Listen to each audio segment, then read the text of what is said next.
Many people accepted Islam just by seeing his face. इतने लोग थे जिन्होंने सिर्फ चेहरा देखा और ला इलाहा इल्लल्लाह पढ़ लिया और कलमा पढ़ लिया, कोई बात नहीं सुनी। जिनमें अब्दुल्ला बिन सलाम रजी अल्लाह ताला अन्हु, एक ज्यूज के रैबाई, बहुत बड़े रैबाई, दरख्त पे चढ़े हुए थे, इस इंतज़ार में थे कि कोई नबी आ रहा है। सुनने में आया कोई नबी माइग्रेट करके आ रहा है, दरख्त पे चढ़े हुए थे, पहली नज़र पड़ी और कलमा पढ़ लिया कि दिस इज़ इट, यही है नबी। This can not be the face of a liar. यानी इतना नूर, इतनी नरमी, इतनी मुस्कुराहट, इतनी वजाहत, इतनी खूबसूरती, और जो देखता था he would fall in love with रसूलुल्लाह सल्लल्लाहु अलैहि वसल्लम, और वो ये कहे बगैर नहीं उठता था कि वाकई इन जैसा मैंने आज तक नहीं देखा। इब्ने जाज रजी अल्लाह ताला अन्हु से मरवी है, I have not seen anyone who smiled more than the messenger of Allah सल्लल्लाहु अलैहि वसल्लम। तिरमिज़ी की रिवायत है, इंशाल्लाह आपको प्रेजेंटेशन भेज दूंगा। I have not seen anyone who smiled more than the messenger of Allah सल्लल्लाहु अलैहि वसल्लम। अब ज़रा स्लाइड्स आगे करते जाइएगा। मुआज़ बिन जबल रज़ी अल्लाह तआला अन्हु क्या कहते हैं, the messenger of Allah took my hand and I said I love you O Muaz. रसूलुल्लाह सल्लल्लाहु अलैहि वसल्लम ने मुआज़ बिन जबल का हाथ पकड़ा और कहा कि मुआज़ मैं आपसे मोहब्बत करता हूँ। And he said and I love you O messenger of Allah. उनकी तो खुशी नहीं, खुशी का क्या इजहार होगा, रसूलुल्लाह ने कह दिया मैं तुमसे मोहब्बत करता हूँ। और उन्हें क्या चाहिए।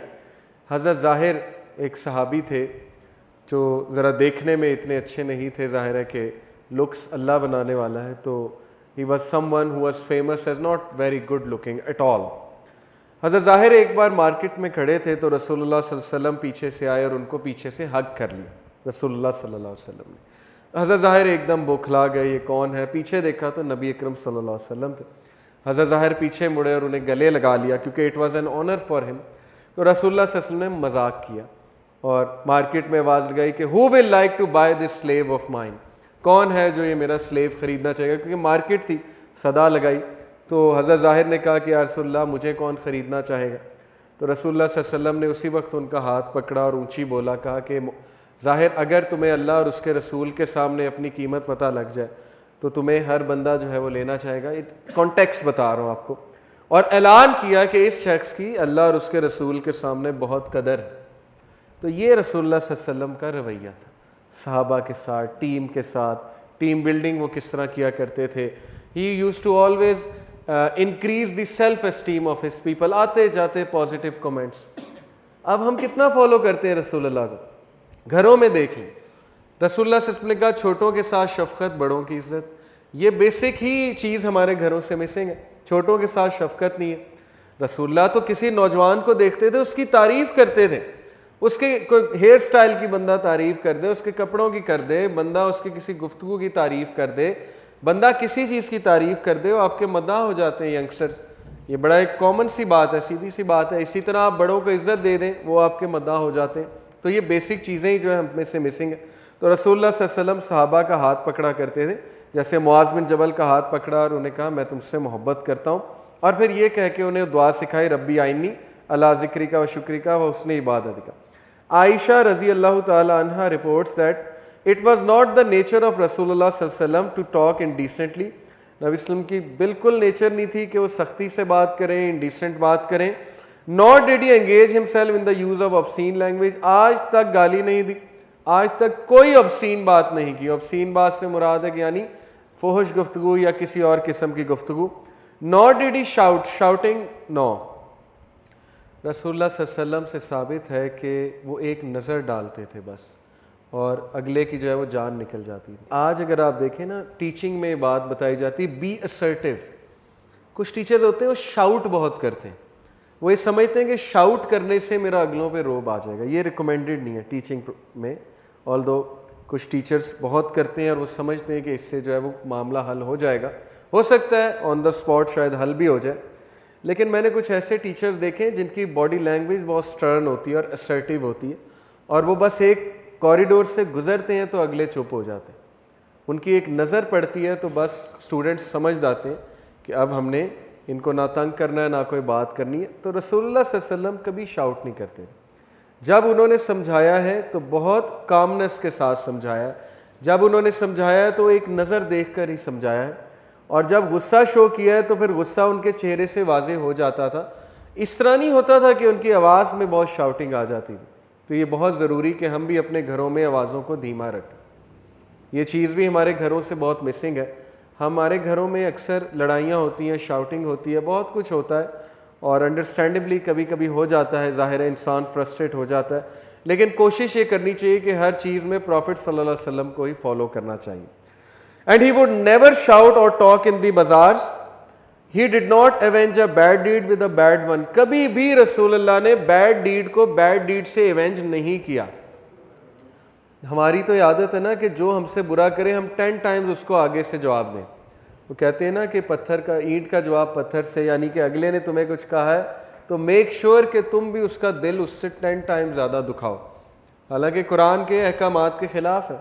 रसूलुल्लाह सल्लल्लाहु अलैहि वसल्लम ने कभी बुरी बात का बुरी तरह से जवाब नहीं दिया, या खामोशी इख्तियार की, या बात ही करना पसंद नहीं की, या फिर कोई डिग्निटी के साथ अच्छी बात की एंड दैट्स इट।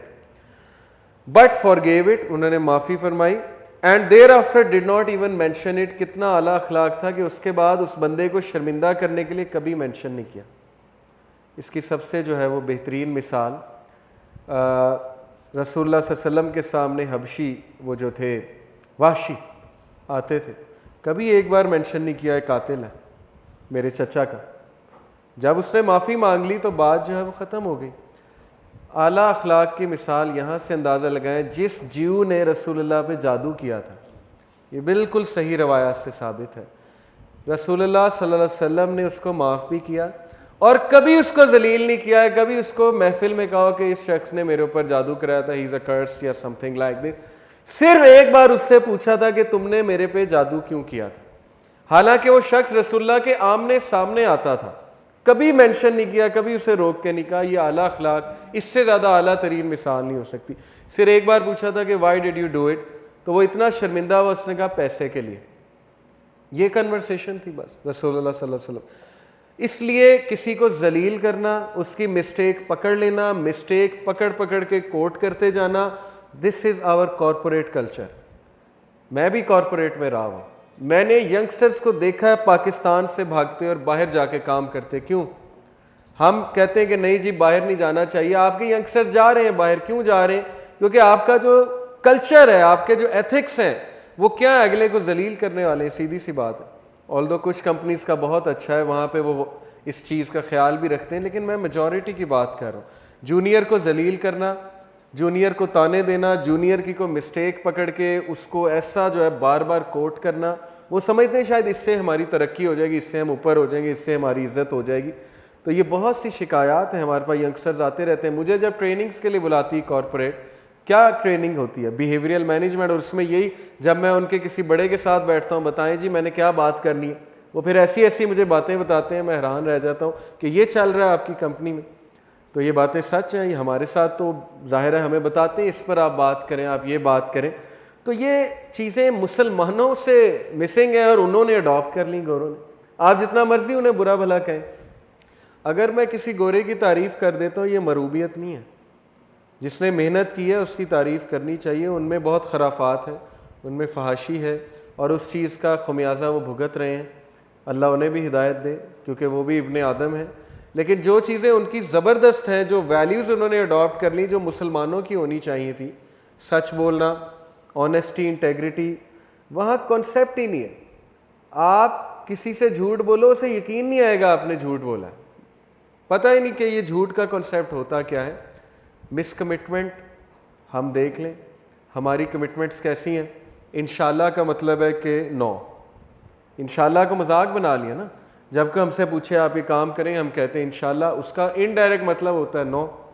तो अल्लाह के नाम को और इस बात को मजाक बना लिया हमारे माशरे ने। झूठ यहाँ पे कितना है, दूध में हम किस तरह मिलावट करते हैं और धड़ल्ले से मुंह पे झूठ बोलते हैं, इसमें कोई मिलावट नहीं है। दवाइयाँ तक हमने नहीं छोड़ी। दूध तो चलो कोई ख़रीदता है, किसी के पास नहीं पैसे होते। दवाइयाँ, जो बच्चों को दवाइयाँ खिलाई जाती हैं, उसमें मिलावट हमने नहीं छोड़ी। किस चीज़ की इक़दार, किस चीज़ की वैल्यूज़ हैं हमारे पास? व्हाट डू वी हैव जिस पे हम प्राइड फील करें? हाँ, एक बात है कि दीन से बड़ी मोहब्बत है, आशिक रसूल हैं, वो शायद आप क्लेम कर सकें, लेकिन what is the definition of आशिक रसूल, ये भी एक बात है जिस पे बात होनी चाहिए। मेरे नज़दीक तो आशिक रसूल वो है कि जिसका अखलाक रसूलुल्लाह सल्लल्लाहु अलैहि वसल्लम जैसा है और जो रसूलुल्लाह सल्लल्लाहु अलैहि वसल्लम को हॉलिस्टिकली फॉलो करता है हर मैटर में। जब बात है इनहेरिटेंस देने की, वहाँ पे आशिक रसूल पता नहीं कहाँ जाता है, ख़वातीन को इनहेरिटेंस देने की। जहाँ पे बात है कि जायदाद तकसीम करने की, वहाँ पे पता नहीं हमारा इश्क कहाँ पे जाता है। या जहाँ पे लड़ाई झगड़े आए, ख़ानदानी लड़ाई झगड़े, छोटी छोटी बात पे नाराज़ हो जाना, अपने बच्चों को भी पॉइजन करना, उन्हें भी रोकना रिश्तेदारों से मिलने, ख़ुद भी ना मिलना, जनरेशन्स को पॉइजन कर देना कि ये गलत लोग हैं, ये हैं, ये वो है, इनके पास नहीं जाना। ये कौन सा इश्क है? ये चीज़ हमारे कल्चर में इस तरह समाई हुई है कि इतने प्रॉब्लम्स है, पता नहीं कैसे हल होंगे। आप लोगों ने यंगस्टर्स जो हैं, अगर शायद ये इस बात का ठेका ले कि हम ऐसी फैमिली और ऐसा कल्चर हम प्रमोट नहीं करेंगे, शायद फिर चेंज आ सके। अदरवाइज़ जो इस वक्त हालात हैं और हम क्लेम करते हैं हम आशिक रसूल हैं, तो ये एक बहुत दुख की बात है। और ये मैं तरगीब के लिए कह रहा हूँ, ये कोई डिग्रेडेशन के लिए नहीं कह रहा। सो ये रसूलुल्लाह सल्लल्लाहु अलैहि वसल्लम का रवैया था। ब्लेम गेम आज तक नहीं की नबी सल्लल्लाहु अलैहि वसल्लम। ओहद के मौके पे नबी अकरम सल्लल्लाहु अलैहि वसल्लम ने सहाबा से मशवरा लिया, कहा कि यहाँ पर रह कर लड़ें या बाहर जाकर लड़ें। और रसूलुल्लाह सल्लल्लाहु अलैहि वसल्लम की पर्सनल जो ख्वाहिश थी और पर्सनल जो व्यू था वो था कि मदीना में ही रहें, और ये सबको पता था। यंग सहाबा, ज़ाहिर है यंग एज में बंदा थोड़ा सा इमोशनल होता है, थोड़ा उसका पैशनेट और जज्बात ज़्यादा होते हैं। यंग सहाबा ने कहा कि नहीं, हमें बाहर जाकर लड़ना चाहिए, and they were very loud. तो हज़रत हमज़ा रज़ियल्लाहु अन्हु ने बहुत गुस्से से देखा यंग सहाबा को, और जब रसूलुल्लाह सल्लल्लाहु अलैहि वसल्लम अंदर तशरीफ़ ले गए तो हज़रत हमज़ा ने अच्छा खासा डांटा उन्हें और बाकी सहाबा ने जो ओल्ड सहाबा थे, और कहा कि तुम लोगों को तमीज़ नहीं है बात करने की, तुम प्रॉफिट से डिसएग्री कर रहे हो। तो यंग सहाबा को फ़ौरन एहसास हो गया कि ये तो हमसे बड़ी गलती हुई है। उन्होंने कहा नहीं, जैसे रसूलुल्लाह कहेंगे हम वैसे करेंगे। अब हज़रत हमज़ा अंदर जाते हैं, रसूलुल्लाह सल्लल्लाहु अलैहि वसल्लम को कहते हैं या रसूलुल्लाह हमसे गलती हुई, जैसे आप कहेंगे हम वैसे करेंगे। और रसूलुल्लाह सल्लल्लाहु अलैहि वसल्लम ने अपना आर्मर पहन लिया था, तो उन्होंने बड़े वक़ार के साथ, वजाहत के साथ कहा कि जब एक नबी आर्मर पहन ले फिर उसको ज़ेब नहीं देता कि उस आर्मर को उतार ले। That's all he said. और हज़रत हमज़ा खामोश हो गए। हालांकि हज़रत हमज़ा भी बड़ी जलाली पर्सनैलिटी थे, लेकिन प्रॉफेट सल्लल्लाहु अलैहि वसल्लम के जलाल के आगे किसी का जलाल नहीं चलता। वो खामोश हो गए। जंग उहद में मुसलमानों को बहुत सा नुकसान उठाना पड़ा। नबी अकरम सल्लल्लाहु अलैहि वसल्लम के दंदान मुबारक शहीद हुए, सर पर चोट लगी। सहाबा Musab bin Umair I think वो जंग बदर में शहीद हुए थे। बहुत से सहाबा वो शहीद हुए, उनके वालिद शहीद हुए। एक भी सेंटेंस आपको सीरत में नहीं मिलेगा जिसमें रसूलुल्लाह सल्लल्लाहु अलैहि वसल्लम ने कहा हो कि ये यंग सहाबा की वजह से जो है बहुत ज़्यादा जो है नुकसान उठाना। कोई एक भी सेंटेंस आपको नहीं मिलेगा। A leader owns his decision. हमारे घरों में ब्लेम गेम बहुत ज़्यादा। बड़े भाई की गलती पकड़ ली बस जी, बहन की गलती पकड़ ली, फलानी की गलती, ब्लेम गेम चल रही। बाप ने मुझे पढ़ाया नहीं, बाप ने मेरा कैरियर तबाह कर दिया है। मेरे पास आते हैं यंगस्टर्स, बाप को इल्ज़ाम दे रहे हैं कि अब्बा ने ये कर दिया, अब्बा ने वो कर दिया। भाई इससे आपको मिलेगा क्या? ब्लेम गेम से नफ़रत के अलावा और सेपरेशन के अलावा और क्या? शैतान तो खुश हो रहा है। आपको इतना नहीं पता कि तकदीर का एक कॉन्सेप्ट है। बाप ने तो जो किया सो किया, लेकिन क्या आपको अल्लाह की तकदीर नहीं पता? आपकी तकदीर में भी यही लिखा था जो करंटली आप हैं, तो आप इम्प्रूव करें।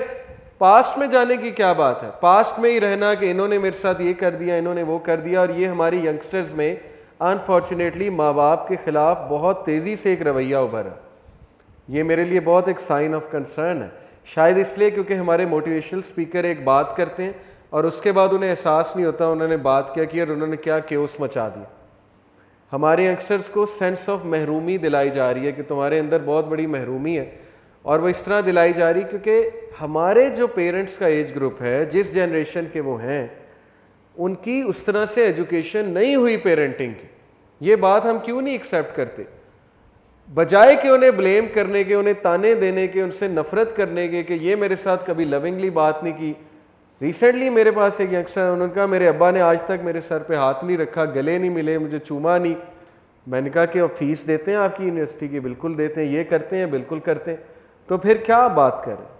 मतलब ये क्या बात है कि उन्होंने आज तक शफकत से नहीं देखा? ठीक है, ये एक कुछ लोग की सोच ये है कि औलाद के साथ ज़रा डिस्टेंस रखो, एक पुरानी सोच है, यू कैन आर्ग्यू, एक बोसीदा सोच है, पुरानी सोच है, लेकिन ये क्या बात हो गई कि बाप को डिसलाइक करना शुरू कर दिया। इसलिए हमें एक बैलेंस व्यू देना चाहिए। बहुत सी चीज़ें उनकी हमारे से मुख्तलिफ हैं, लेकिन स्टिल वो हमसे प्यार करते हैं। उनका प्यार करने का तरीका शायद कुछ और हो। अगर उन्होंने ज़बरदस्ती हम पे कोई डिसीजंस थोपे हैं तो उसमें भी मैं उनको इतना कसूरवार नहीं ठहराता। बस एक कल्चरल चीज़, रैट रेस लगी हुई थी, पेरेंट्स को कुछ इनसिक्योरिटीज़ थी, हमारा बच्चा पीछे रह जाएगा, शायद इस इनसिक्योरिटी की वजह से उन्होंने आप पे कोई डिसीजंस थोप दिए, डॉक्टर बनो, इंजीनियर बनो, ये करो वो करो, पढ़ाया आपको ज़बरदस्ती, आपकी इतनी चॉइस नहीं थी वगैरह वगैरह। उन पे जो प्रेशर्स थे उनको भी समझें, वो जिस कल्चर का हिस्सा थे इस बात को भी समझें, ओके। लेकिन ये कि आई एक्सेप्ट कि कुछ पेरेंट्स बहुत टॉक्सिक होते हैं, स्पेशली बच्चों की पर्सनैलिटी ख़राब करने में उनका बड़ा रोल होता है, लेकिन स्टिल मैं एक बैलेंस बात करूँगा कि आप नफ़रत करने की बजाय पेरेंट्स के साथ एहसान के साथ ही चलें इस एंड पे। हाँ, पेरेंट्स की भी इस्लाह होने वाली है, ये बात अपनी जगह दुरुस्त है। अब हो ये सकता है कि आप ऐसे ना बने, सीधी सी बात, आप एक अच्छे बैलेंस किस्म की पेरेंटिंग, आपके सामने इंटरनेट है, यूट्यूब है, आप लर्न कर सकते हैं पेरेंटिंग क्या होती है, अच्छी पेरेंटिंग क्या है वगैरह वगैरह, इस तरह करें आप। पास्ट पर रोना और पेरेंट्स के ख़िलाफ़ होना, ये इसको मैं बिल्कुल भी रिकमेंड नहीं करता। आप उनकी खिदमत ही करें और आप जो है उनको बस, सपोज़ अगर बहुत ज़्यादती भी आपके साथ हुई है तो माफ़ करना तो एक आम आदमी के लिए बहुत ज़रूरी है, तो पेरेंट्स तो फिर आम आदमी से तो ज़ाहिर है बहुत बढ़कर हैं, ओके। तो अपने अंदर एक जज्बा रखें उनके साथ चलने का, उन्हें माफ़ करने का, और सेंस ऑफ महरूमी कोशिश करें अपने अंदर ना लेकर आए।